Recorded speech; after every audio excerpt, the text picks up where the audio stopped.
Space, the final frontier. Well, okay, not really. All right, take two.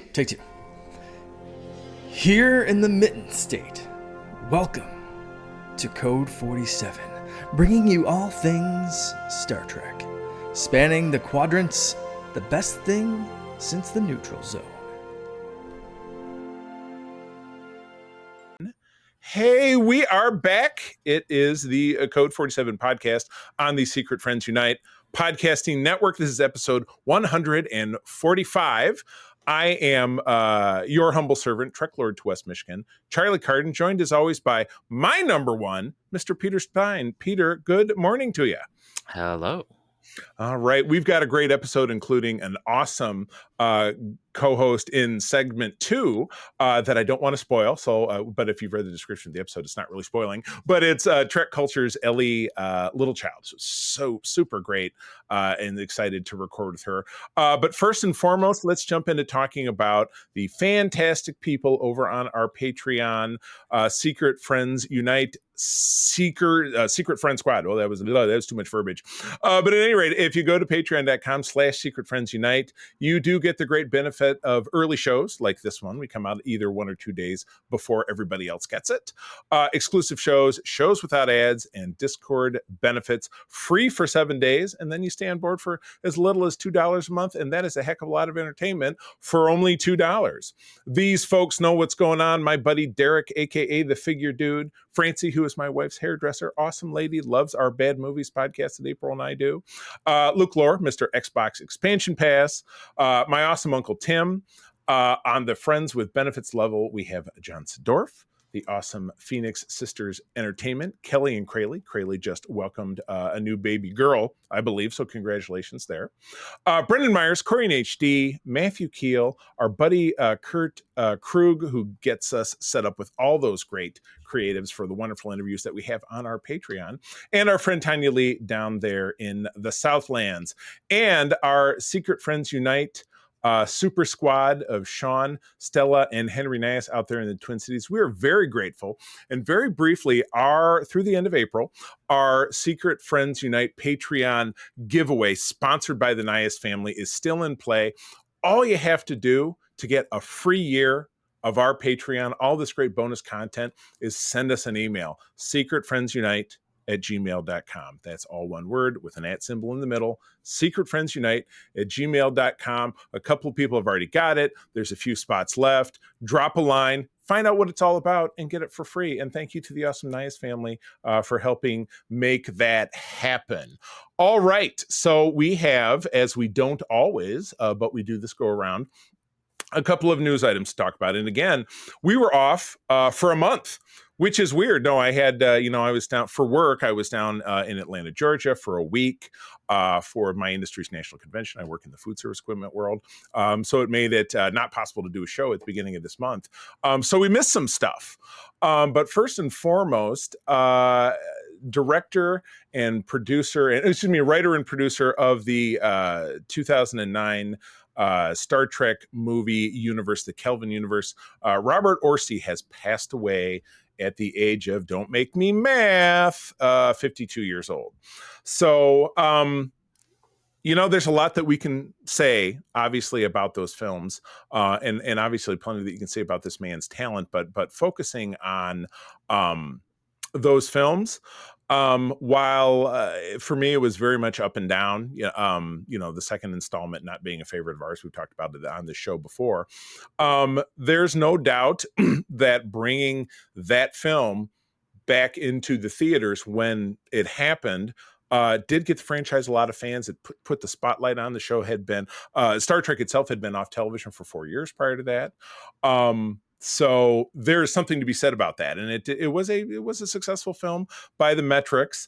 I don't know that I would necessarily consider it in any way, shape, or form faithful to Star Trek, but it did turn a lot of eyes, and it was a summer film. It was a tentpole that got people in the door. So other credits include some extensive work with J.J.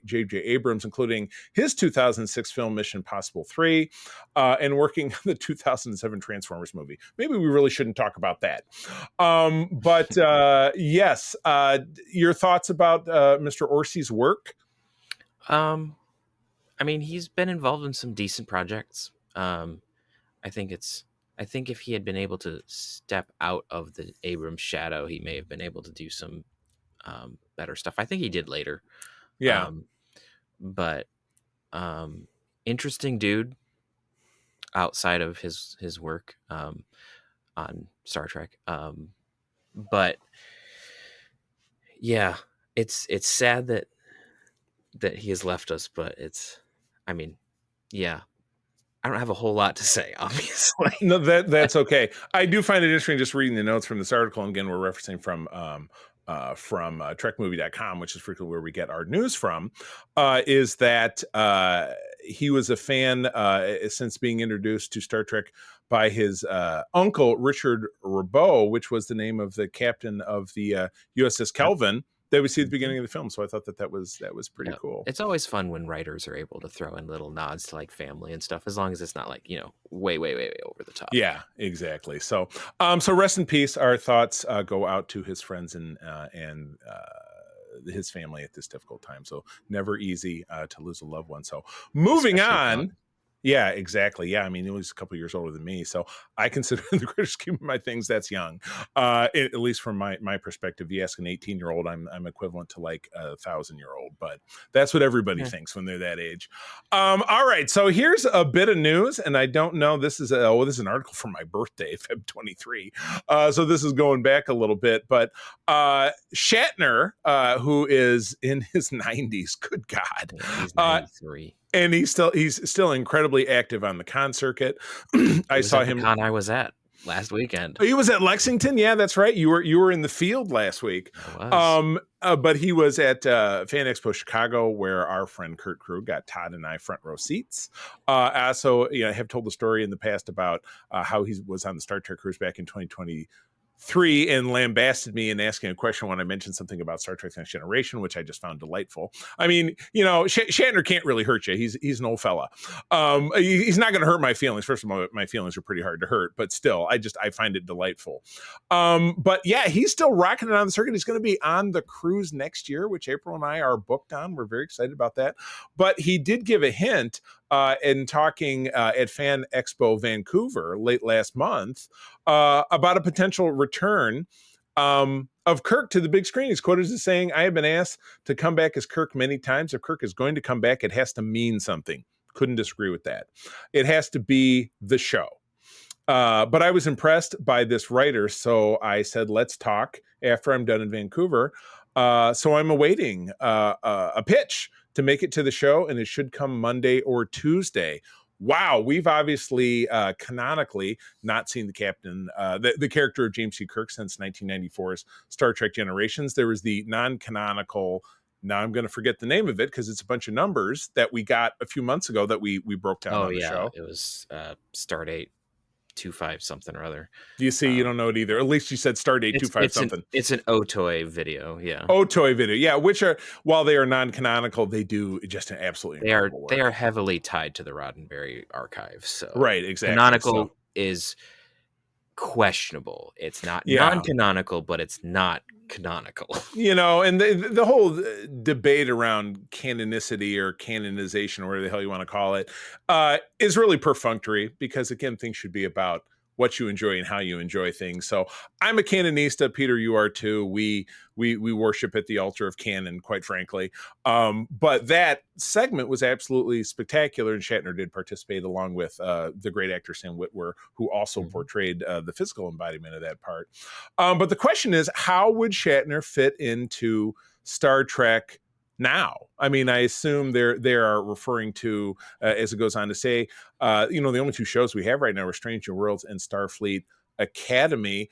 Where do you see Shatner being, at least in his estimation, a kind of a pivotal part of a story that it would make sense? What do you think?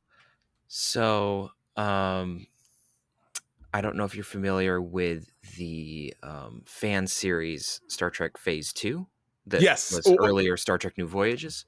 Okay. Yeah. Yeah. Um, Yeah. Yeah. Yeah. they do 2 episodes where they have characters age from their present day to their older selves. So Oh, because the okay. fan series, they had like a young guy playing Chekhov, and then he aged up, and then it was Walter Koenig. They had a young guy playing Sulu, he aged up, and then it was George Takei. George Takei. Yeah. My brain's just not with Hello. it today. Names. Um, Hello. You're so good. so I think that they could be, if they were doing it in Strange New Worlds, they could do something like that, because they have been, say what you will about it, they have been using younger James Kirk more regularly on that show. And so to do something like that, you could bring Kirk on and have some sort of Shatner on. Yeah. bring Shatner on and have With some Paul sort of Wesley. Yeah. alternate version of Kirk, relating either the history that has happened that we know all the way through generations, or an alternate version where, kind of like the final episode of season 1 where Pike talks to himself, and there's that whole thing. Right. So it could be, they could do something like that. I could see where they could turn that into something meaningful. With Starfleet Academy, I'm a little bit less clear on how you could do that, It other than just being a hologram, which doesn't sound either a exciting to me. hologram, which just doesn't really work unless you're going to go the Otoy route and have Shatner just being like how Mark Hamill did Luke in Mandalorian and Book of Boba Fett. And Yeah. so they could do that route and have like a Kirk from the movie period running the cadets through the Kobayashi Maru, but that would feel very cameo-ish, and I don't think that just not Shatner would interesting. want to do that. Agreed. Outside of that, they could do a time travel episode, and go back to that time. I mean, obviously they're going to try to go back to TOS, because everyone has an obsession with going back to TOS, not to the films, which is weird, because it's like, why not recreate the more awesome period with uniforms and designs? I have always been a much bigger fan of the TOS films, but again, it goes right back to the fact that that's how I was introduced to Star Trek. It was in the 80s, and so going back and watching the old show, all the much older fans are very beholden to TOS, and I can't believe they updated the effects I or love whatever it is. TOS, but I just think that using the movie era, the look would just, it would jive better with the design choices nowadays, and two, they wouldn't be stepping on the Canonista's toes of like, oh well, we had to redesign a bunch of the TOS stuff because it doesn't look good on the screen now. So that's how I would do that. But those are really the only ways that I could see them bringing Shatner's Kirk back, and they're just, and especially for Starfleet Academy, it's just out there. So I don't know if it would be that.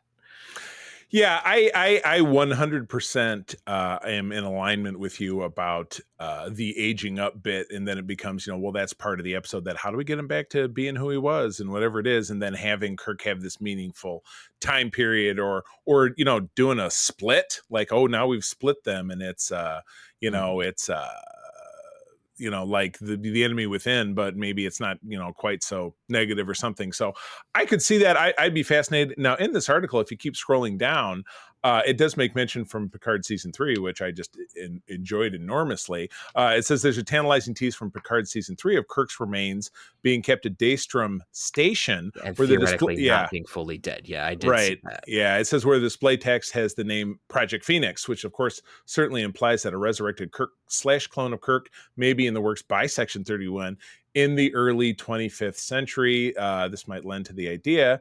The show that he's referring to is the Newson and Simeon comedy show, which I don't really know about that. Shatner has done sitcoms. He did a somewhat memorable turn on the Fresh Prince of Bel-Air, which is a sitcom I loved when I was a teenager. I mean, Shatner is fun when he does funny roles, like he's done Boston Legal and some stuff. So like, he can do that. I'm not opposed to it. It would just be, I just don't know what I feel about James Tiberius Kirk being in that position. Yeah, I agree with you. So this is great, and much like all things in entertainment, there's the ebb and flow. This could end up going absolutely nowhere. But I think it's always fun to speculate, and it's interesting that after now over 30 years outside of that role, that we would end up seeing him again. I mean, because all he's as like a really far out there option, if there was a secret version of Prodigy season 3 in the works and they brought back Kirk a la Janeway hologram, Oh, that would gotcha. be fun. Because Yeah. I think Shatner would be definitely more amenable to voice acting, because he has come back to do Kirk for video games and voice stuff Right. before, even But after Generations. it's So, much less of a commitment yep. to do it It's that way. less intensive, so he Right. doesn't have to Yeah, worry about the exactly. makeup. He doesn't have to worry about the schedule. He can just Right. sit in a booth, do his thing, Right. and be done. So maybe they'll do that. I don't know. Exactly. I don't know, but as something on that develops, obviously we're going to talk about it here. But anyway, all right. Well, that gets us now into talking about our next random episode, random SODE, if you prefer. Speaking about voicing, Yeah. Well, yeah, what a beautiful segue. As we all know, we are kind of in a floating cycle with the third season of Star Trek: Strange New Worlds. It is done. It is in the can, and they refuse to tell us when they're going to put it on the air. So, when that does come along, the first part of our show will be dedicated to the 2 episodes that aired within the time period prior to us recording. Right now, we're playing a fun game, as you know, where we are recording. We're recording about an episode that is chosen by random by one of usually our Discord participants or friends, or one of the 2 of us.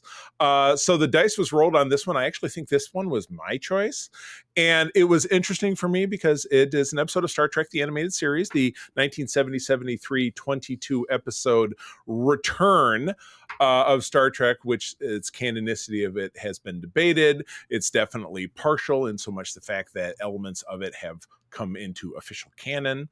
But we haven't talked about it on this show since, I believe, a super brief rundown. And Peter, I don't even know if you were with me, but it was with my old co-host Rich. We did like a big series overview. Yeah, I wasn't there for that. Yeah. So that's, when, as I've hinted about, when we do finally reach the end of the road with our first pass at talking about every single episode of every Star Trek that's ever aired, we will, after some other projects we have planned, get back to doing it again, because while podcasts live on forever, I know I could never expect someone to go back and listen to 200 300 episodes of us talking. That's an enormous time commitment, so I'd really rather turn a fresh set of eyes to talk about episodes again. But at any rate, we've never done a breakdown of an individual episode of the animated series. So I'm excited about this. This is season 1, episode 15, titled The Eye of the Beholder. Beaming down to a planet to search for the crew of a missing ship, the crew is captured by alien inhabitants. Dun, dun, dun. All right, let's kick it off. Peter, I've got notes, you've got notes, but I want you to talk. Walk me through this episode. Give me some thoughts. So this episode is... it begins as like a classic rescue episode of like, oh, there's a ship that's gone missing and we need to go find people. And hilariously, there's this whole discussion about following the book and doing all of that. And then Kirk just like, man, I'm going down the planet anyway. Yeah, right. There's no book. I don't like the book. I eat the book. I wipe the butt with my book. The book, whatever. It's just hilarious. Yeah. So they beam down. They're like, oh, this is a weird planet. Oh, there's monsters. They get attacked by Discount Godzilla.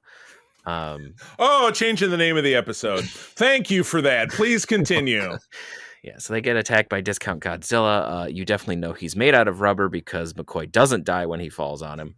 Right. I was trying to figure that out myself, because I'm like, all right, because when they zap him, and I love that he's coming at him, he's like, "Meow, meow, meow," if you're watching us on YouTube, "Meow, meow, meow, meow," and then he does that like 3 or 4 times. And again, I know Filmation is cheap. I grew up watching He-Man and the Masters of the Universe, which is it's hilariously like exactly the same exact as the show. Animal roar that they use for like everything at that period. Yes, I love the audio dubs. We got some of the classic like whoop whoop whoop whoop, the sound that noise, which I know wouldn't stand out to you, but if you heard it, you'd be like, oh my god. Yeah. It's hilarious sometimes watching animations or other things, because I'll be watching and like, hey, that's a sound from Star Trek, or hey, that's a sound from that thing. Quick sidebar: if you're watching the MCU currently, Daredevil is on right now as we're recording this in March of 2025. The new Marvel television beams in with the TOS beam out noise. Oh my gosh, I haven't heard that yet. I need to go. Just so weird, because it's Disney, not Paramount. I mean, the hilarious thing is there's so many Star Trek sounds that get used for a lot of things. You wonder if it's just like they just like, eh. Yeah. Like like back in the day, there was like Star Trek sounds in like Transformers. There was Right. Star Trek sounds in Just all like sorts of things. it's like It's just Star Wars noises, like lightsaber noises are like just like little like when the carbon like when the yeah, carbonite block pops out, there's that noise, and that shows up in other stuff. Usually, it was other Fox stuff at that point because Fox owned yeah. Star Wars, but But it just it's really proliferates. funny when you hear sounds, and since I help with an audio show, sometimes I pay attention to the sound effects, and so Yeah, me it's too. really really funny. But anyway, we have McCoy eventually is not dead because it's like, logically, Captain, we can't move the tail. We need to dig him out. So they dig him out. Right, which they don't show. It's just in the next Don't show. scene It he's looks fine, the same. and you don't see a hole. It's just like, well, the hole's over No, there, it's I just guess. there. Yeah, So, right. but they dig him out, and then shortly after that, they get captured by these giant Dr. Seuss animals that are slugs with giant tentacles with hands, Yeah. who are evidently telepathic. They're big like slugs almost, or they look like they look like cannolis or something. You know what I mean? Like Yeah. they're pink. They're like jet pink, which Yeah. is just a great with like big color. sad eyes. Yeah, and- so it's a slug, but it's almost like a slug, but it's also the bugs from Starship Troopers. If you remember that old Yeah. chestnut of a film.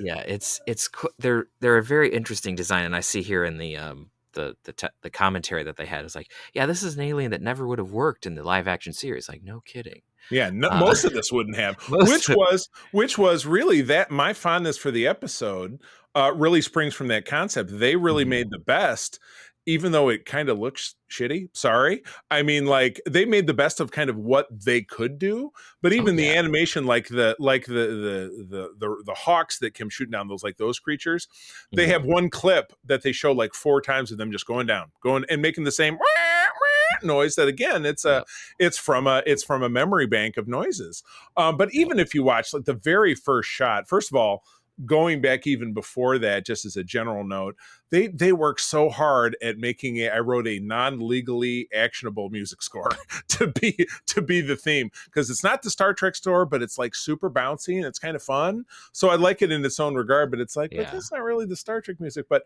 when you get past that and then the title card for the episode, you get what is the most prototypical Enterprise moving over a planet, but it's so bad because it's clearly it's clearly a plastic animation plate being dragged across another one. It's two cells with a third being dragged across it to get the blinky lights that doesn't line up properly. Right, which is really fun. I didn't even necessarily, but even just to notice all the fuzz and the dust that is on the fingerprint smudge that's above the ship as it's getting dragged along. It's just that. But again, Filmation, that's what they did. They were on the cheap. There's nothing wrong with it. It's just kind of funny to notice. Right, exactly. But the beauty of it is, as we go through this, is that we don't lose any real part of the story.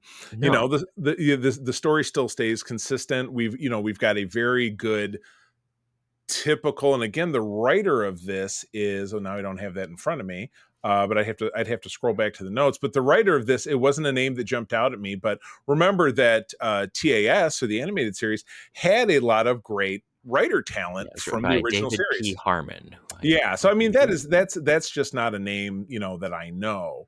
But that doesn't mean anything. I don't know every writer who ever worked the on action. Yeah. In the Deadly Years. There you go. Now this clearly didn't have the humor component of the first one, but it did have some of the Star Trekkiness of the second one that you mentioned, which was the Deadly Years is the one that we catch virus and we all get older, and old age makeup is hilarious when you consider that. Yeah, when you consider that any of the actors who are still alive don't look anything like, however, are way older than they were supposed to be back then. So, but yeah, I thought they told a great kind of Star Trekky story. I have just a couple of notes. I wonder, because there's a lot of people who kind of speculate, well, this is the 5th year of the 5-year mission, and if it was to be considered canon, but both Spock and Bones have the 2 solid rank stripes of being a commander, officer level 5. Spock already was, McCoy was not. So I'm wondering, but Spock is a full commander, or McCoy is a full commander in Star Trek: The Motion Picture, and you could think, well, he came back and they threw him a bone and gave him a promotion, which is funny because since nobody gets paid, it doesn't, in a lot of ways, doesn't really matter if you get another rank stripe or whatever. It's just respect. It's respect, right? But I wondered if that's if that's what it was supposed to be. So we get the crew of the other vessel. I did like how they, Ariel. how they point out that a captain, someone who is not a captain by rank, can still command a vessel, which is incredibly common in navies around the world. You'll get a lieutenant commander, a commander, a sub commander. Even when you see them in movies, like the commander of a submarine is usually a commander, an O5 Yep. by rank. Mm-hmm. So I like that. I didn't. What was? Oh God, April was watching for a minute of this. I did absolutely love that McCoy's rough guess of the diagnosis of the crew member who was laying there under a sheet. What looks like it's a bug bite. I'm like, you're not even actually looking at her. You're all standing over here talking before he gets his little medical bag back. I thought that was pretty funny. You can tell they have kind of a limited voice cast because you have a woman in a blue uniform from the other ship who is just Majel Barrett. The voice isn't even at all different. It's just Nurse Chapel. Speaking of Majel Barrett, she also voices Maress, who's our very first Cation character, the cat lady, which I'll talk about in our notes, because we did actually get a fair amount of feedback, and I'm super psyched about that. So just to wrap this up, obviously the aliens, in the end of them, it ends up there in this intergalactic zoo, which is like the cage. The aliens figure out that they should let them go because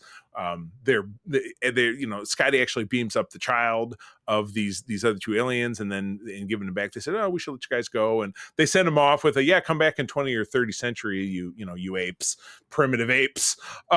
Very cool. Our centuries are theirs. Exactly. I gave this one a 7 out of 10, to be honest with you. I thought it was a good traditional innovative Star Trek story, which is it's the hallmark of everything.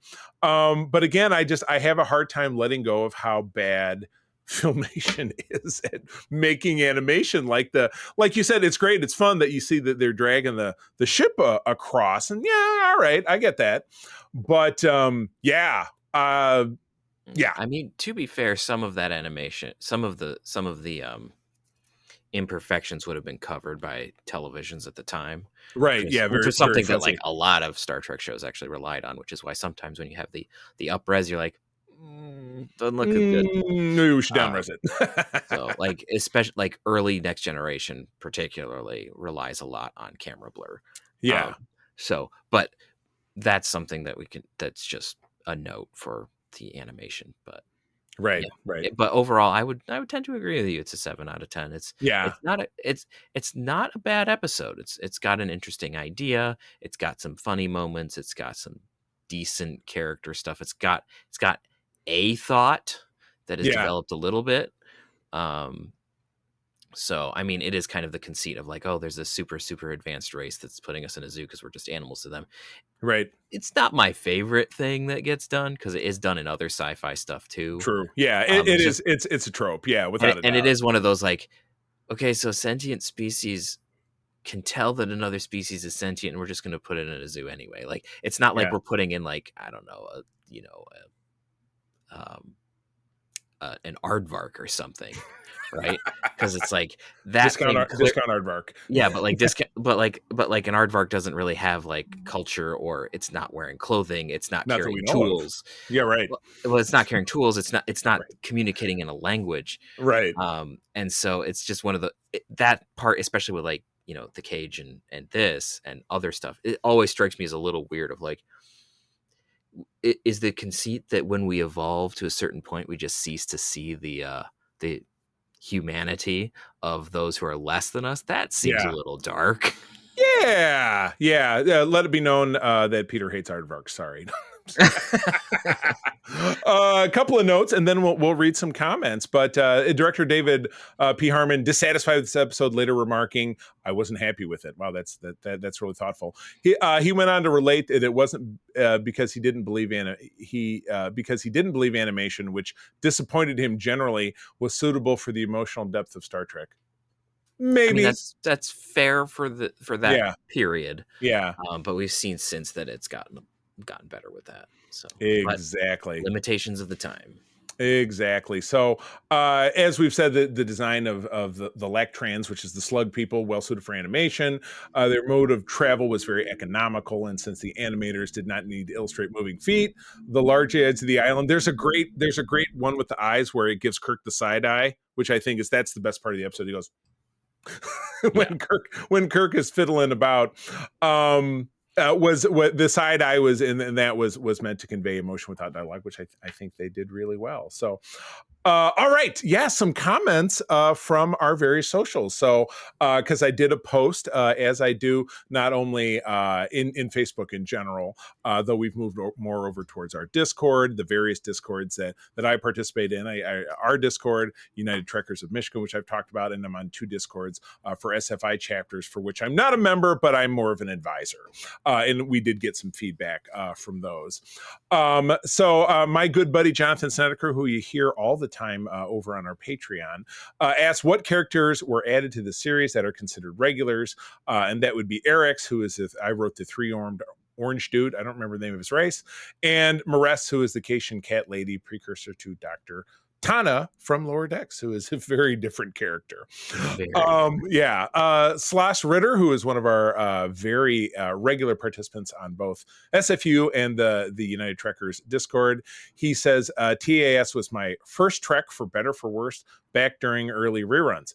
Maybe most of those episodes are judged to be not great, but it got me interested enough to watch the early movies in TNG from its launch, which is, you know what? I kind of have the same thought process about the JJ movies. I don't love them, but you know what? If it got the franchise out there and then got people to go back and watch and help generate water in the desert. Yep, and it got it back on TV. That's great. Alex Page, who is from the Discord of the USS Cutty Sark, that's the shirt I'm wearing, which is a chapter in Kalamazoo, Michigan. If you're interested to know more about it, send us a ping and we'll connect it. He says TAS is the undisputed winner of the most funky opening theme in the Star Trek series, which is what I said. Thank you, Alex. That is accurate. Yeah, we could debate whether or not other themes are better or worse, but this is definitely the funkiest. Yeah, no doubt about it. And then finally, Lieutenant Commander Gary Mitchell, which is a pseudonym, from Threads, and with some social media, I mean, you never know. He could be breaking the space timeline continuum. Could be. You don't necessarily know who people are, but I appreciate your comment, which is I have the Star Trek TAS DVD set. It took a while to get through it. It's really tough to watch because the animation is so bad, and the music. My God, the music, and makes a silly face. But if you can get past the production itself, it's not that bad. Tidbit, the force field belts were a holdover from the original series. On TOS, it was cheaper to make spacesuits than to do a visual effect of a force field, but on TAS, it was easier to do a force field effect than to animate a spacesuit. This is a chicken and the egg kind of situation. So, yep. I actually brought those. Well, I did. I animated it, but we brought them back in the audio show that I was working on. Oh, for fun. an episode. We brought back the force field belts. I love it. So. Good deal. All right. Well, that wraps it up. We'll be back with another random episode in our next segment.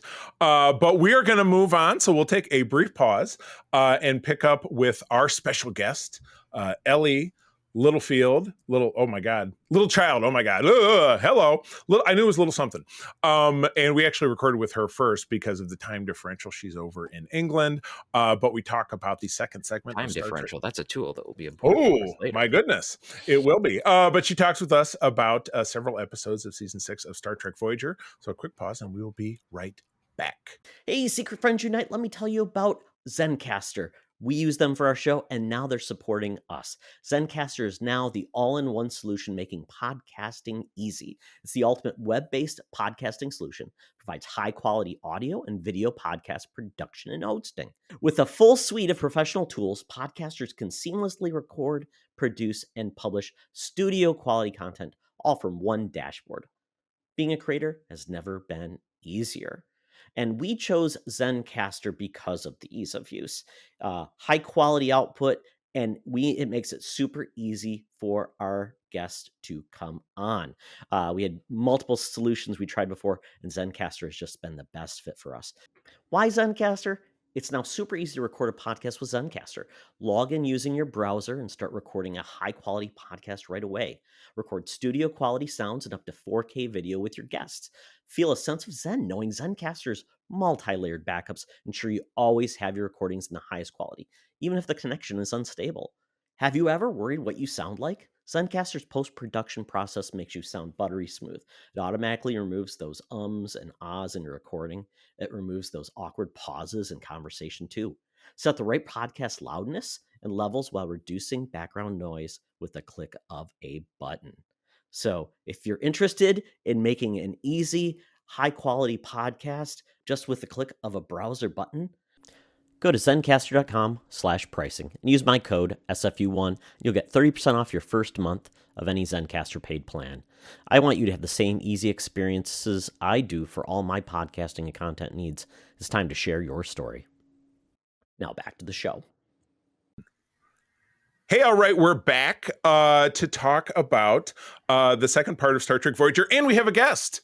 So I'd like to introduce everybody, if you're watching on YouTube or you just listen to us on audio, to Ellie Littlechild of TrekCulture. What a great pleasure it is to have you on the show. Good morning or good afternoon in your case. How are you? This afternoon. Thank you. I'm good, thank you. I'm very excited to be here. Thank you for inviting me. Oh, it's my pleasure. Well, as I was telling you in the pre-roll, and as we have always done on all of our Secret Friends Unite podcasts, when we have somebody new who's guesting with us, I like to just learn a little bit about how they got into the life, if you see my air quotes. Like, how did you get into enjoying Star Trek?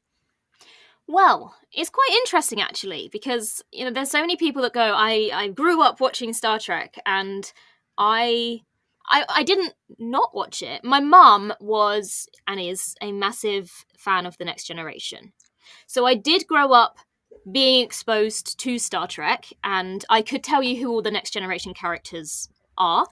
I couldn't tell you about specific episodes. I mean, I was young. But I actually didn't start watching it properly until I got the job with TrekCulture. Oh my gosh. And that was, I assume, fairly recently within the last few years, that right? was beginning of 2022 is when I started. Oh my gosh. Not even 3 years ago, or just 3 years ago. Wow, that's crazy. So you've been doing just a ton of catch up. I mean, Peter is, you guys are about the same age. I'm estimating I'm a great deal older because I grew up watching TNG. I was about 11 years old when TNG came on, and I had enjoyed the Star Trek films before that. And so, yeah, I'm kind of an OG fan going back to that legacy era. But I'm always thrilled to hear people are discovering that old timey Star Trek culture now, because it's, my kind of my life and my lore is steeped in it. So that's awesome. And you're a particular fan of Voyager. That's the big click for you, because I know when we connected, I know you have met Kate Mulgrew on several occasions. You've interviewed her. So yeah, that would be an amazing get for us. We do a lot of interviews on our Spotlight Patreon segment. So we're actually, Peter and I, planning to talk to Tim Russ a little later this year. But we talked to a lot of comic creators and stuff, because that's the other kind of part of what we do. But we have talked to some Star Trek authors, John Jackson Miller, Greg Cox. So anyway, let's get into talking about some Voyager in all this. So we've got the second group of episodes from the 6th season. And I'm just going to jump right on in with episode 8 of the season, which is One Small Step. Robert Picardo, awesome guy, who I've met him several times, absolutely love him, did the directing, teleplay by Mike Wallager, Jessica Scott, and Brian Fuller, and Michael Taylor. Don't recognize those first two names. And then Mike and Jessica also did the story. So I get the vibe of like maybe a slush script or spec writers or whatever it is. This is from November of 1999. Voyager is nearly hit by a mysterious subspace mass, and the crew theorize that the debris is an ancient Earth Mars ship. My goodness. All right. And a great guest appearance by the awesome Phil Morris, who I met at Fan Expo last year in Chicago. Super nice guy. Oh my goodness. And he's got a Trek pedigree going all the way back to the original series as a child actor. So he's been in everything. So Ellie, how are you feeling about this episode? Do you know what? I'm not going to lie. In the grand scheme of Star Trek episodes, this is one where when I rewatched it, was like, oh yeah, now I remember this one. Yeah, right. I get, even after all these years, I get that too. And I watched all of these with my wife, April, within the last decade, because when we got married, because she hadn't seen everything. So we made sure we watched everything. So yeah, I totally get it. I mean, this is the thing. I've only watched them Voyager, I didn't start watching until 2023, probably around this time in 2023. Because my plan originally was to watch them in release order. So I started with the original series, then the Next Generation, but then other things happened, like Picard season 3. So I was like, actually, now I'll watch Picard. Now I'll watch Strange New Worlds. And so by the time I got to Voyager, it was about 2023, early 2023. So I've only watched them all within the last 2 years. So Very fresh. the fact that this one wasn't one that stuck in the brain, I mean, it's not a bad episode, but even in just these 6 episodes, I think of the 6 that we are going to discuss, it's probably the one that doesn't stick in the brain as much. I am a big JC shipper, which I will get onto in a later episode discussion. But it means I am also one of those people that I like all the characters, but I like when there's an episode that's focused on my favorite characters, I pay more attention. So I at first thought, oh yes, we've got a Chakotay focused episode, because it kind of starts like it's going to be. But then, like, halfway through the episode, he gets zapped and spends the rest of it just, like, laying on a bed. And I'm like, oh, right. okay. They tried to make it a Chakotay episode. And then just ran out of gas. Just put him on a bed, and he just kind of wasn't there for the rest of it. He just got to listen. So that was, to me, I was like, oh, so close. Because I think by this point of the show, by season 6 is when they kind of gone, we don't really know what to do with him anymore. Oh my goodness. Oh man. Peter.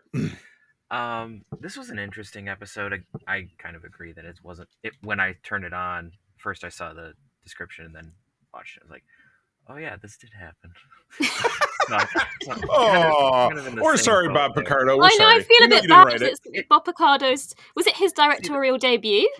I believe so. If not, I mean, I'm not 100% sure, but I think so. The acting and the pacing and everything is really, really good. It's just that what happens isn't terribly interesting in any way, shape, or form. Yeah. Like the fact that, like, I thought it was really interesting that we had a Earth-Mars ship that was hilariously somewhat reminiscent of the ship from The Martian. Oh my gosh, I picked that out. That's funny. But it's prescient. That's how NASA builds stuff. Yeah, right. But so that was kind of funny, but it was also interesting to me to have like certain readouts and all the control. I like NASA tech. I like technology in general, so it was just interesting to see the different sets that they had to build for this particular episode. Yeah. Some of them felt like maybe they had yoinked from some lot somewhere. That's often the way it worked back in those days. There's so much. Like this was around the time, like, Apollo 13 and a lot of these other things were being done. So there was probably a lot of NASA gizmos laying around. Yeah, right. But it was interesting seeing that you could see where some of the design choices for Enterprise came in later. Some of the control designs, some of the uniform bits. Yeah. Which wasn't a lot, but it was still interesting for that. The character development in this episode was a little wonky. Because it felt like there was trying to be some big thing with Chakotay needing to follow orders more, which is kind of a weird point with this in season 6, because it's kind of to death. And then 7 doing kind of the same thing. Like, it was well acted, but it was just weird. Like, especially there was one scene that stuck out to me when Chakotay first wakes up on the bed and 7 gets like, of course. Yeah, the medical pod. Yeah. And he just wakes up, and then 7 gets like really mad, and like has like this very 7 but very emotional reaction. And it's one of those, like, kind of a little out of character. Yeah. And also, I mean, right at the beginning of the episode, she's literally not following the rules. She's literally causing ship-wide problems because she's not following the rules. It's like, you can't get mad at him for not following the rules. It's exactly what you were doing. Oh my God, so she is Star Trek's petulant teenager. So I'll tell you. Like this juxtaposition, and it doesn't quite work.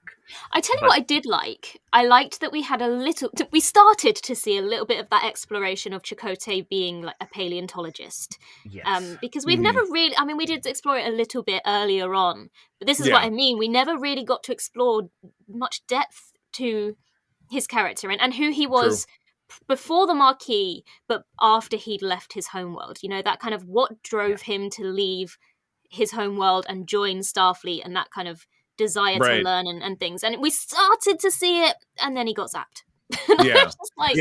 Every single time. Yeah, you're right. It's just that, which is why I have dubbed this episode Chakotay's napping on a bed again. That'll be our beta title as we get into it. Well, I have to agree. I would say that probably the strongest, like, little I'm an old guy. I kind of get emotional sometimes. A little scene at the end and again, it's weird they had his eulogy on the bridge, Mm. where it seems like maybe it's kind of like Geordi and Data always testing dangerous devices in front of the warp core on the Enterprise D. It's like, what are you doing? Pick a different spot. But hey, it's episodic television. You got to use the sets you got. But Seven walking up and then quoting the end of the 2015 or 2055, whatever the World Series was, with Buck Bokai, which was a great DS9 grab.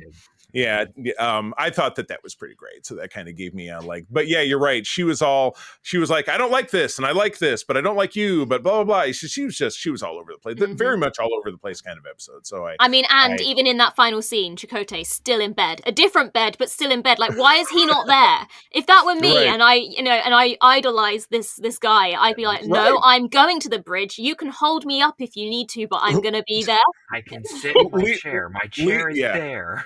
Lean him against the wall. Well, I think that wasn't there. He would be right. He'd have a front row seat too, because that's where the tube was between the chairs and then Tom's console. Yeah. So yeah, it just didn't make sense so. to me that he wasn't. That it meant so much to him, and he was just listening from sick bay. Right. Not even on the closed circuit. He wasn't even watching it on YouTube or something. So yeah, kind of lame. Don't like it. All right. Well, let's move on. Episode 9 is the Voyager Conspiracy. Directing is Terry Wendell. Not familiar with the name, but Joe Minoski doing the writing, getting the sole writing credit, and he's obviously very big with Star Trek overall. From November of '99, after assimilating Voyager's data from the past 6 years through an enhancement to her Borg implants. Oh, they've never done that before. Sorry, I guess I editorialized a little bit here and there. 7 of 9 suspects the ship did not arrive in the Delta Quadrant by accident. Dun, dun, dun. Oh, my goodness, yes. Shock and awe. Clutch the pearls. Ellie, what do you think? I do quite like this episode, but probably not for the same reasons that most people like this episode. Yeah. Because I like this episode for the multiple candlelit JC dinner scenes that we get. It makes me feel warm and fuzzy inside, because you can't tell me that's not a romantic dinner. You don't have dinner with your friends with the lights down and the music playing and the candles lit. Like, there's a lot of flirting. It's not the first time they did it in the Timeless episode where they all end up dying and then they go back. Yeah. So they're having like, oh, would you like to have dinner? And we'll talk about, it's just, there's a lot of, she's standing and talking to him with a hand on his chest. And it's like, come on. There's a lot of flirting in this episode. My God.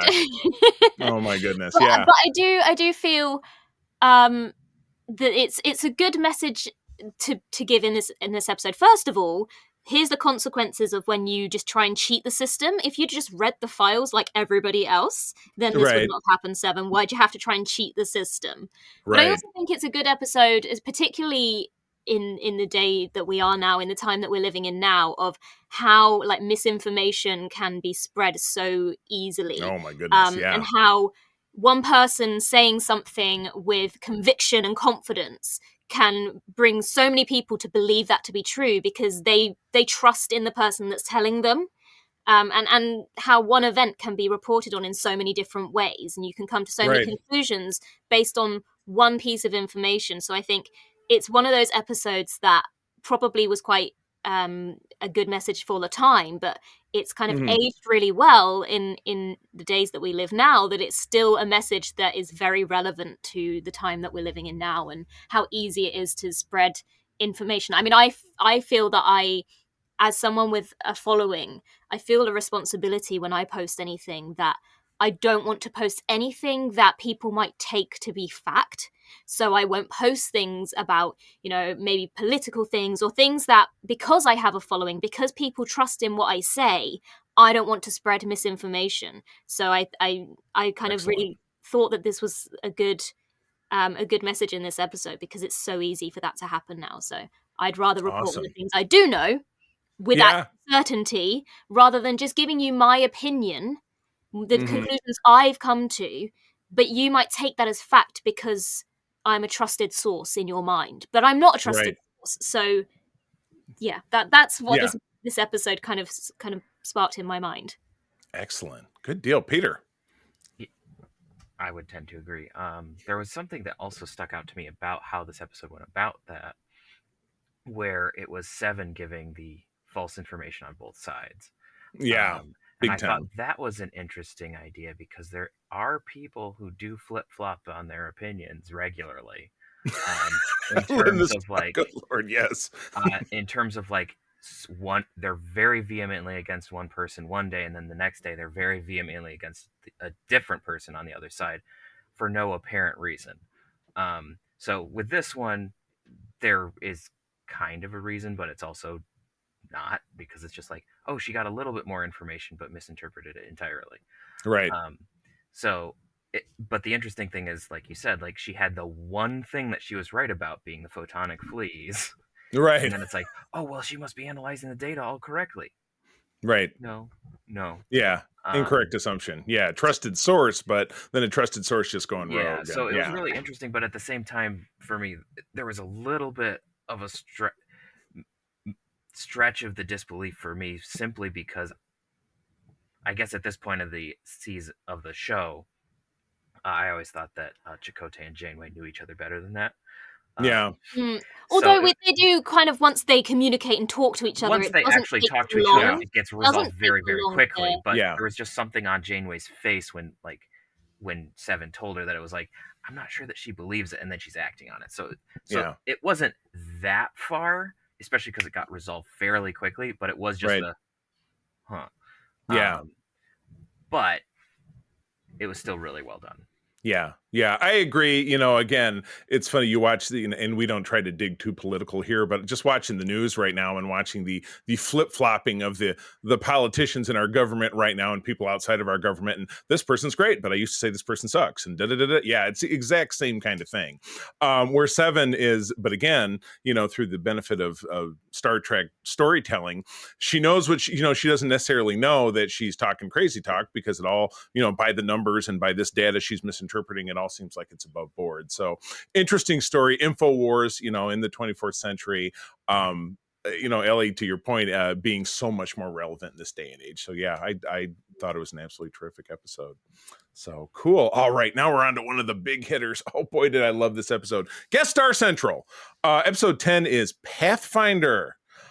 Mike Vihar doing the directing, a story by David Zabel, and teleplay by Zabel and Ken Biller. From December of 99, we get good old Lieutenant Barclay back on Earth, getting overly involved with holographic recreations, shocking, of the Voyager crew in his attempts to contact them. Guest star is the delightful Marina Sirtis, who I've met several times, and she's a pip, as Deanna Troi. Ellie.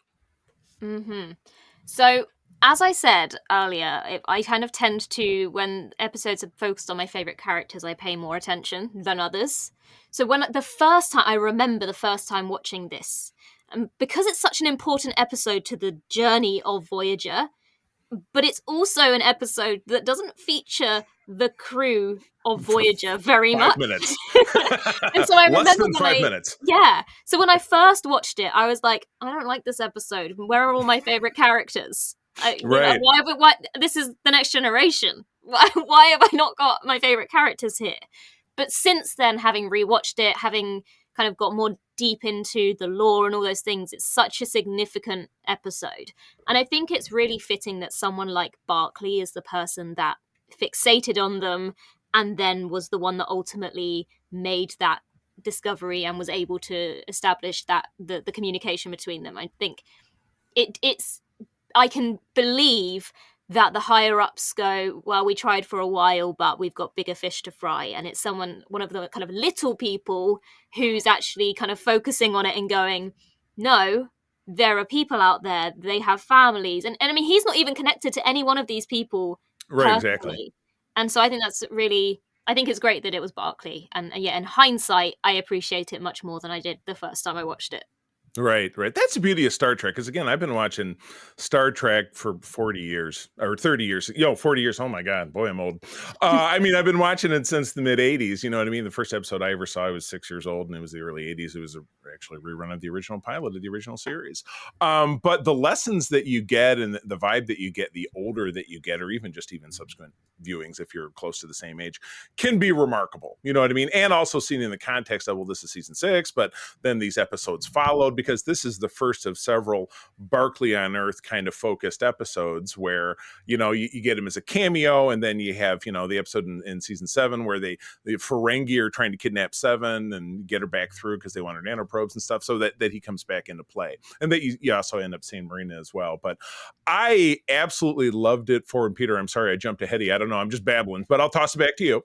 But I absolutely loved Barkley's holographic recreation, because you could tell the characters that he built, the models were all based on 1995 on the very first episode. So all of the Maquis are wearing their Maquis gear. I think we get kind of some retroactive hair. I think we've got the Bun of Steel is back. The Bun of Steel is back. I love it. Is different, so. Exactly. Yeah. So I think that they do well with that, as opposed to the episode Fury with Kess, which is what I talked with John Champion about on an episode of Mission Log, which will be out in April. They did not. They slapped the Bun of Steel on Janeway in that one, but everybody else's hairstyles were the same. So it's just like kind of, I don't know. It annoyed me. I love, like Peter, I love costuming stuff. I love the little details. So that really nailed it. And I like seeing Barkley again in retrospect. Dwight Schultz is not really in the world anymore because of some reasons. But it is great to really remember him as a performer and in this particular role that I enjoyed very much. And again, this is a fulcrum point of the series. This changes everything, just like the 3-parter when the Herosian were introduced back in season 4, when they first made contact. This kind of changes everything for the series. So, and I think they did it in a great way. And then they also, leave you wanting more. And I think, is this the first episode we get Richard Hurd playing Admiral Paris? Because I believe so, yes. There were some flashbacks of a different actor in season 1, I think season 1 and season 2. But yeah, I love Richard Hurd. He's, a heritage character actor who is, has left us by now. But he appeared in numerous genre series, and it's really great to see him.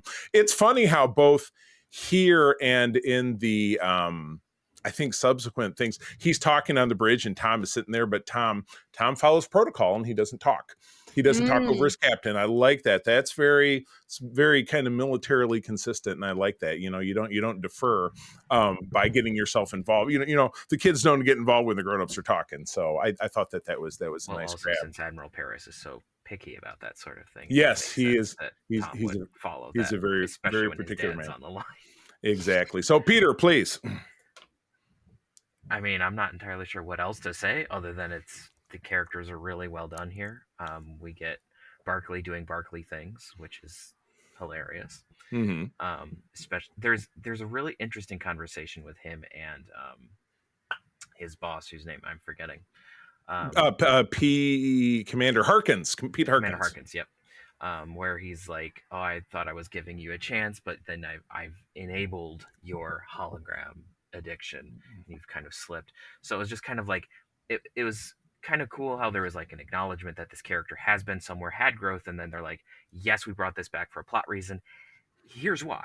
And we're also going to in-world acknowledge that this has happened and not gloss over it. Right. So I liked that was some very purposeful world building for the sake of the plot, which is something that doesn't happen a lot. So it was very, very cool how they worked that in there. Yeah. Also, there was the hilarious thing that, how long have you been here, Reg? Oh, I've lived here 2 years. I just haven't had a chance to unpack yet. Reg, you're living out of boxes. Right, exactly. That seems right. A lot of quote unquote busy people are that way. Oh, yeah. It was like, I can totally understand that, but it was really funny. Yeah. So there's lots of fun stuff. We get a new Midas array.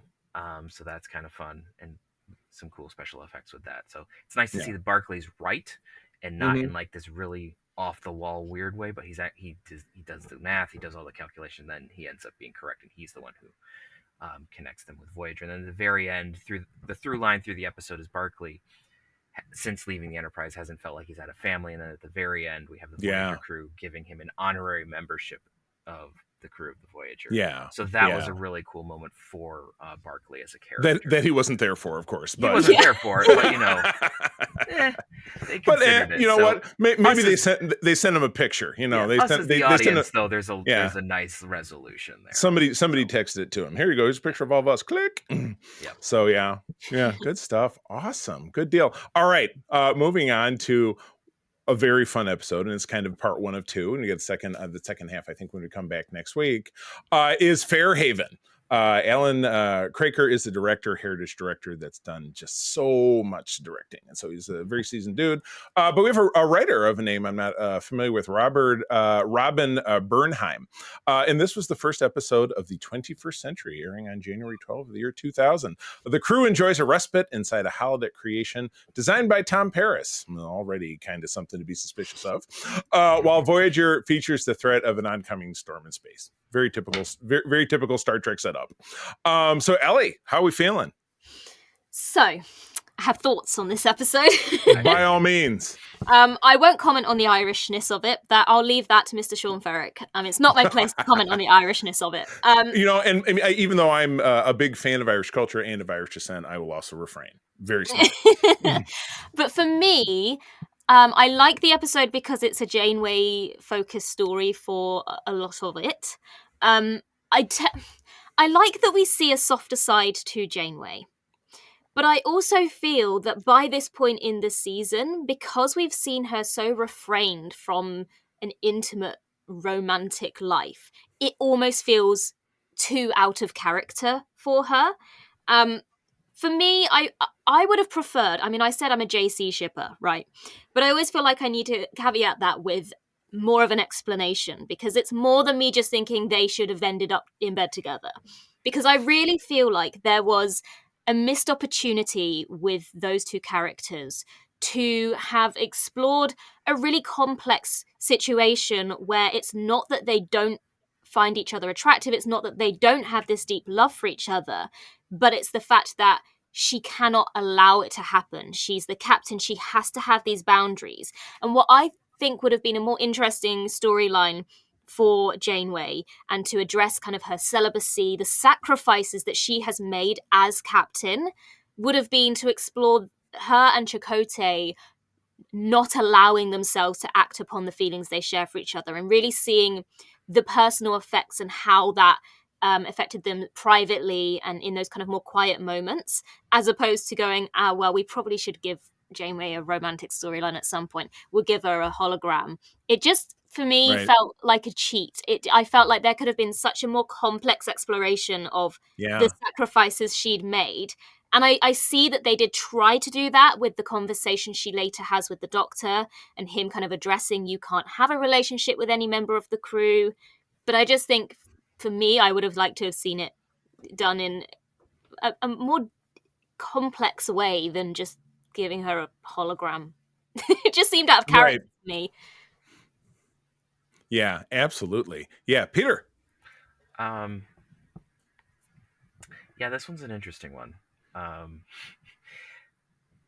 Yeah, I'm not 100% sure what more to say other than it was strange, some of the choices made with some of the Irish stereotypes. I lived in Belfast for a year, so it was a little funky. So I did find it funny when the Doctor is like, "I expect to see you two sinners at mass." That was funny. Being Catholic, I thought that was kind of funny. It was like, you're leaning into stereotypes a little bit, but it was amusing. It was more of a lean. It was kind of like a fall over and do a tuck and a roll. And that part I wouldn't say. And I visited Ireland once, and it was many, many years ago. And it's the culture is very big in my American family, where I'm about third generation off the boat.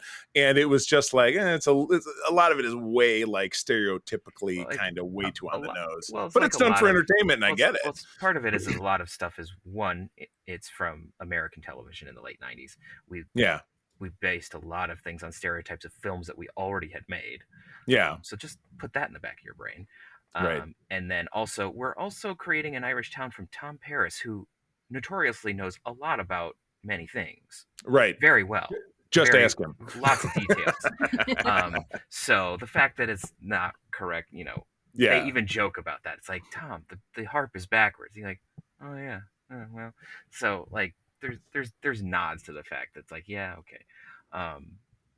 But it's also interesting. I thought that like, the thing that stuck out to me a little bit about this episode was when Janeway goes in and modifies the bartender. Delete the wife. Classic Yeah, line. that gets meme to death, but yeah. Oh, absolutely. So, but there was some really interesting parts about that. It's like, oh, I need him to be more thoughtful. I need him to be all this and that. And then you start to see, like, you see the relationship blossom a little bit, but then you also see, like, at a point, it's like, where's the bartender? He's drinking. I didn't program him to drink. Right. So, Uh-oh. like you start to see these changes, and then you see it does raise the question, though, especially because of the last scene where she brings him back and has a brief like a breakup conversation with him. It raises the question again of like, okay, Tom, okay, Doctor, how much personality did you put into these? Are we pulling a Moriarty again? Uh-oh. Did we accidentally create a town full of self-aware people? What's going on here? Like, the conceit is we didn't, but the way that some of it plays out, especially with the bartender, is just like, Yeah. I don't know, guys. Oh no, totally. Yeah, a fun episode. And again, like you said, in a lot of ways, the Irishness of it being the portion of the episode is very much of the time.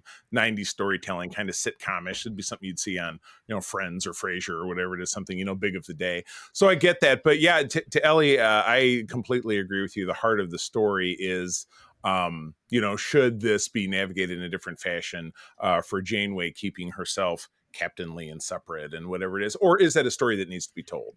And again, a lot of it, I know I mentioned this in chatting with John over on Mission Log, a lot of the curse of the episodes that we see is that we're in, the world of 9 months a year, 26 episodes. We got to come up with something, where ostensibly the storytelling of the streaming world of 6 to 10 episodes means things can be tighter, and it doesn't always work out that way. But sometimes you can really tell when it does, when you get that good punch and you get a tighter story. And I know, Ellie, I know you're a huge Doctor Who fan, and those series are always, because we've talked about those quite a bit on our Patreon. My buddy John and I have been breaking down some of the seasons. Those are usually between 6 and 12, if I'm not mistaken, per series.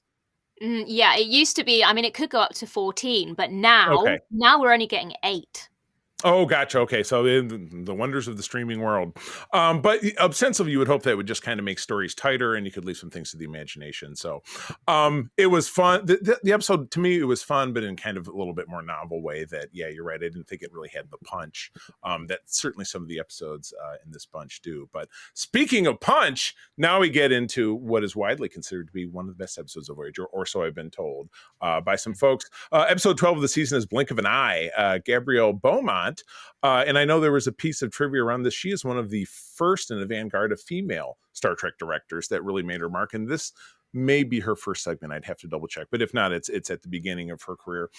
Story is Michael Taylor with teleplay by Joe Minoski. So you've got some big hitters. January of 2000, Voyager is trapped in orbit about a planet with a space-time differential, very Star Trek-y, such that while its inhabitants live through the years, Voyager experiences mere minutes. Not just Ellie. years, centuries. Centuries, exactly.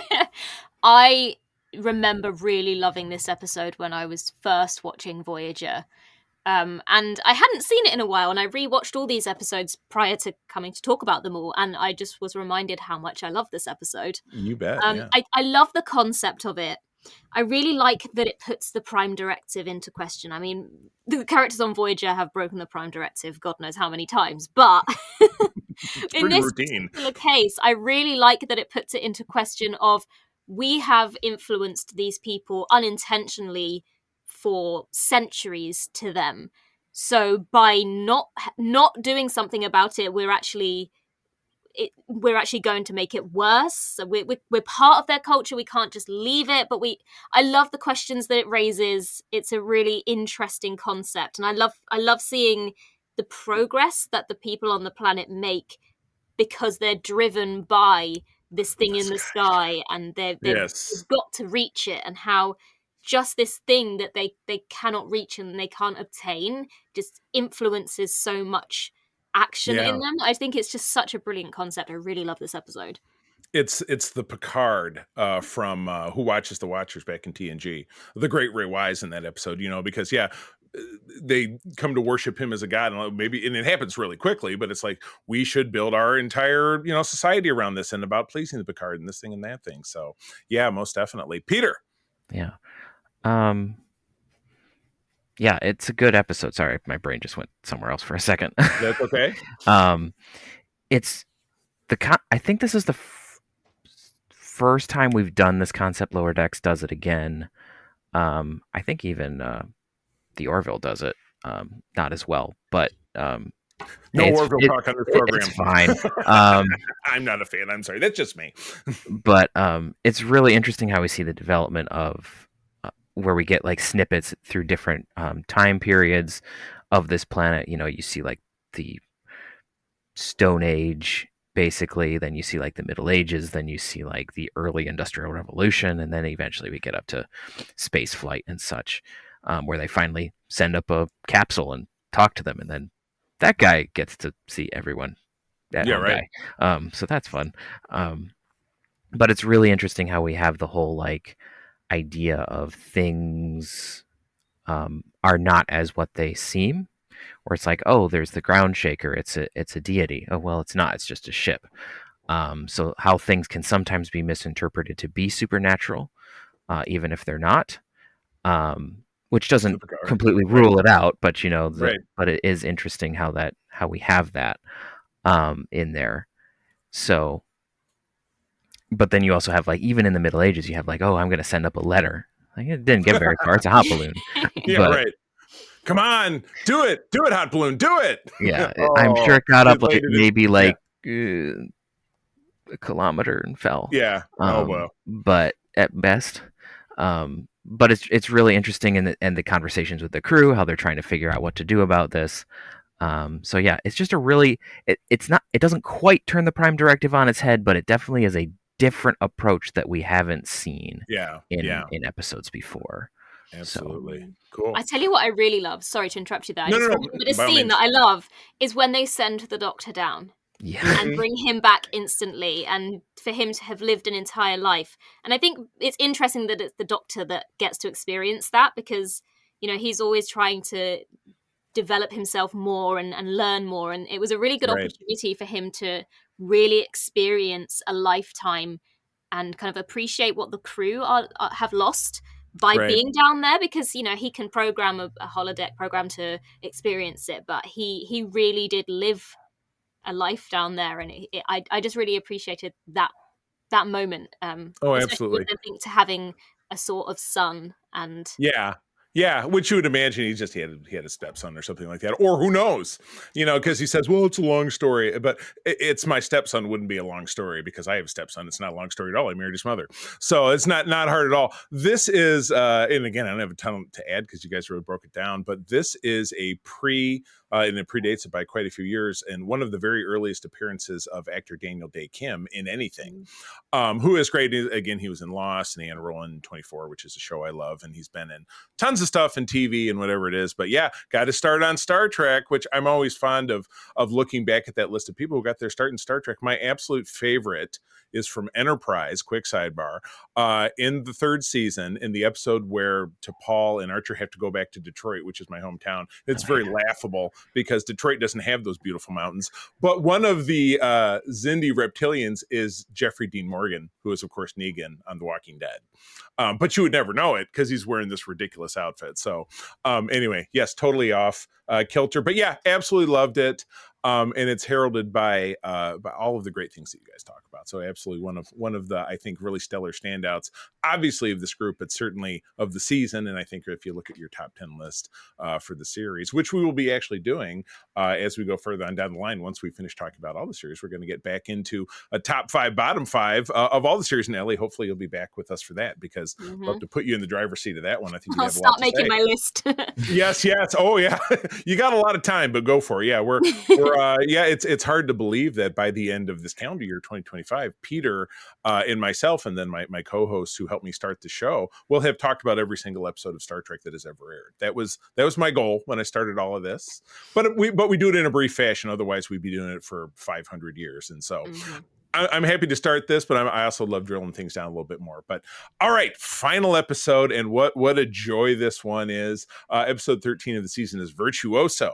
Les Landau, veteran director, handling those chores. Story by Raph Green. Don't know that name. Raph also did the teleplay along with Ken Biller. So I kind of get the feeling maybe it's a Slush script, but then it's obviously taken over by somebody who's a mainstay on the writing staff to make it more Star Trek-y would just be my overall vibe. From January of 2000, visiting aliens who have never before encountered music become fascinated with the Doctor's operatic singing and ask him to leave Voyager and join their society. Oh my goodness. Ellie. Mm-hmm. I really like this episode as well.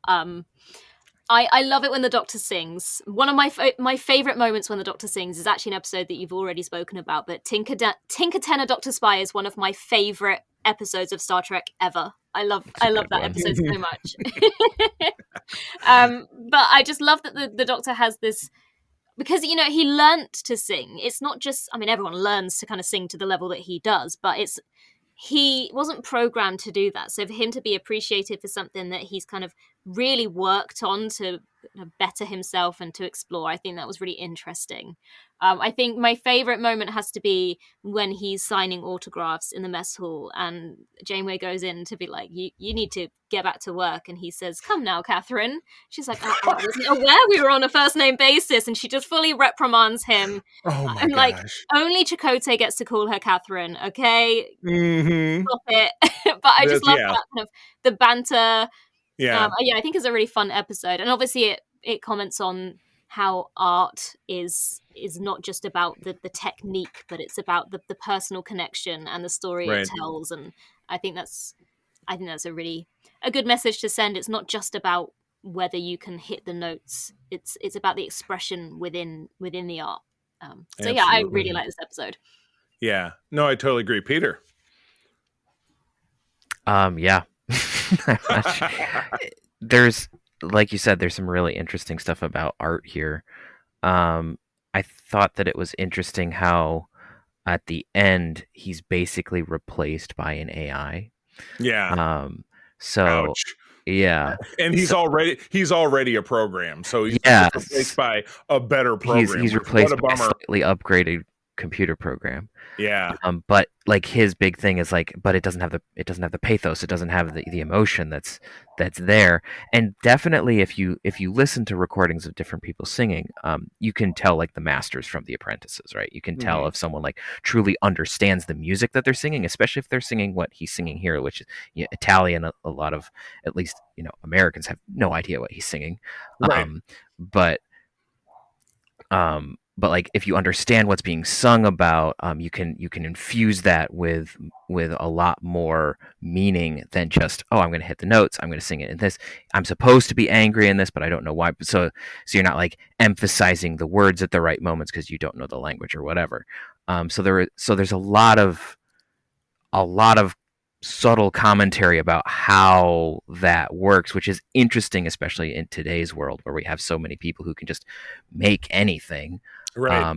Either with AI or just on their own. And it's just like, I want to make something, I want to throw it out there, I want to do this.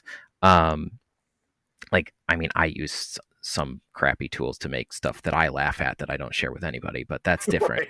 Right. So, no one needs to hear my D&D songs that are terrible. But I do. Oh, folks, listen to this. Add us on social media. Maybe we'll get some of Peter's songs. We're on YouTube. You can find them if you really want to. Oh my goodness! I had an AI sing it because I don't want to have anyone listen to me sing. But I wrote them.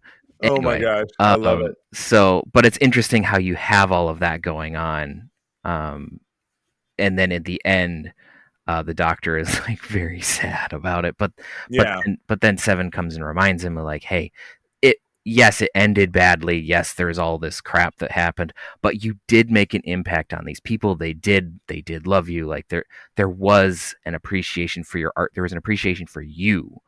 And so there was something that helped soothe his hurt pride, I suppose. Yeah.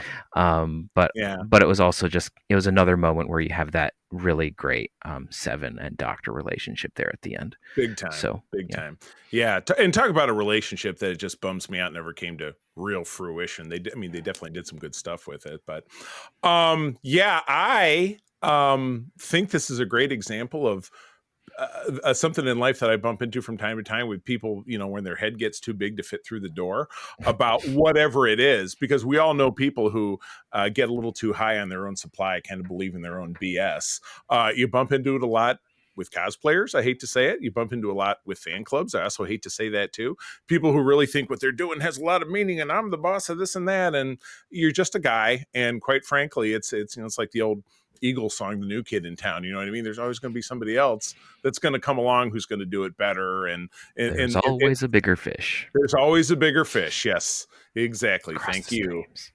Don't cross the streams. Do cross the streams. I love it. But yeah, I loved it for all those reasons. And it was just kind of nice to see the Doctor get his comeuppance, because again, it's a great, it's a lower stakes episode, because obviously he's not going to leave. And even if he did leave, there are other versions of the Doctor out there. Like there's the one that's in his backup module that's with that planet that 700 years in the future, they turn it back on again. That could be a great connection with the Starfleet Academy show, since he'll be on that. What if his other self shows up from the Delta Quadrant? I think it'd be pretty cool.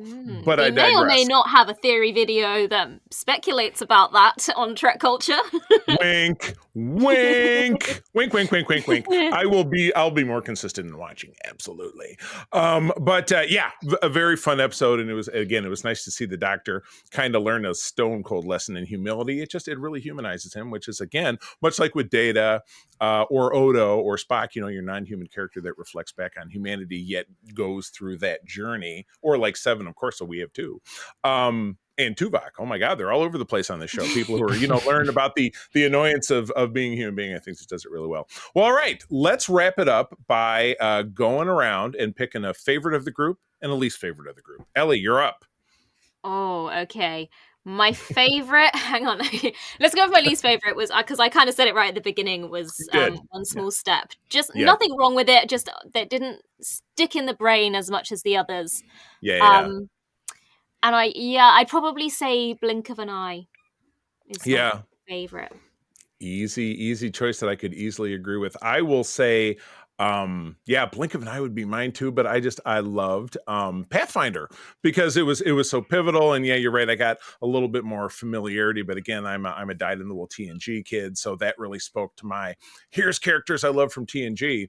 But I do get it that it's kind of a bummer that it's like, well, and it's like the Book of Boba Fett, where they just jammed the Mandalorian in there. You know what I mean? It's like, yeah, you're trying to hijack it for the sake of ratings or whatever it is that you're doing it. And then least favorite, I'd probably also have to go with One Small Step. I just don't feel like the characters are really greatly written in that, and it's kind of all over the place. So yeah, I'm with you there, Peter.